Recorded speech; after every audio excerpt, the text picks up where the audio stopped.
महाराष्ट्र शासनानं सीना नदीला आलेल्या पुरामुळं आणि अतिवृष्टीमुळं बाधित झालेल्या शेतकऱ्यांना तातडीनं नुकसान भरपाई देण्याचं वचन दिलं होतं। या नैसर्गिक संकटात शेतकऱ्यांचं खूप मोठ्या प्रमाणात नुकसान झालं होतं।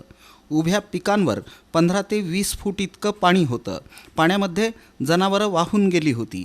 घरामध्ये पाणी शिरून शेतकऱ्यांचे संसार उद्ध्वस्त झाले होते। अशा वेळेस तातडीच्या मदतीची अपेक्षा असताना थोडीफार रक्कम शेतकऱ्यांना देऊन त्यांच्या तोंडाला पाणी पुसण्याचं काम सरकारनं केलं। आम्ही महाराष्ट्र सरकारला अशी मागणी करतो की ज्या शेतकऱ्यांच्या जमिनी पाण्यामध्ये वाहून गेलेल्या आहेत, बांध फुटलेले आहेत, अशा सर्व शेतकऱ्यांना तातडीनं एकरी 50,000 रुपये इतकी रक्कम त्यांच्या खात्यावर त्वरित जमा करावी, अन्यथा आम आदमी पार्टी आंदोलन करून शेतकऱ्यांना न्याय मिळवून देईल। आम आदमी पार्टीकडून 13 फेब्रुवारीपासून शेतकरी संवाद यात्रा उपक्रम राबवण्यात येणार आहे।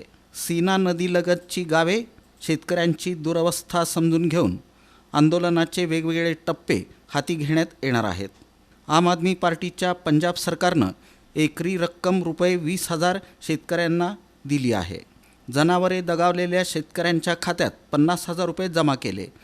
तसंच शेत वाहून गेलेल्या, बांध फुटलेल्या शेतकऱ्यांना एकरी 50,000 इतकी रक्कम देण्यात आली।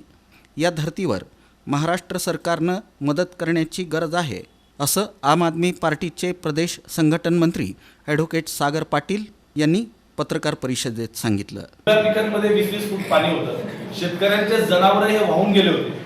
त्याचा संसार जो त्यांनी उभा केला होता, घरातला टीव्ही म्हणू नका, छोट्या गोष्टीपासून सगळ्या गोष्टी, रेफ्रिजरेटर वगैरे असेल, त्या सगळ्यांवर पाणी होतं। हे सगळं पाण्याखाली होतं आणि असं प्रचंड नुकसान झालेलं होतं।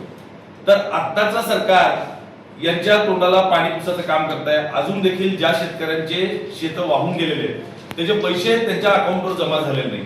दिल्लीच्या पंजाब सरकारने एकरी 20,000 रुपये तिथे नुकसान भरपाई दिली आणि अतिवृष्टीमुळे जे शेत जमिनी वाहून गेलेले आहेत त्या जमिनीबद्दल एकरी 50,000 रुपये नुकसान भरपाई पंजाबच्या सरकारने दिली। माफ करा, त्याच पंजाबचे आम आदमी पार्टीच्या सरकारने जे केलं तेच आम्हाला अपेक्षित आहे की महाराष्ट्र सरकारने करायला पाहिजे। आपण सगळे जाणता की महाराष्ट्राचं उत्पन्न पंजाबपेक्षा किती पटीने जास्त आहे। इथं आज कुठलंही पॉलिटिक्स न करता सरकारला कुठंतरी बुद्धी सुचल, त्यांना कुठंतरी डोक्यात येईल की जगाचा पोशिंदा जो आहे, शेतकरी जो आहे, त्याला त्याच्या हक्काचे पैसे दिले पाहिजे आणि जर ते त्वरित जमा नाही झाले तर आम आदमी पार्टी ह्याला आंदोलनाचं स्वरूप देईल। पत्रकार परिषदेला जुबेर हिरापुरे, मल्लिकार्जुन पिलगेरी, जफर मदनी आदी उपस्थित होते।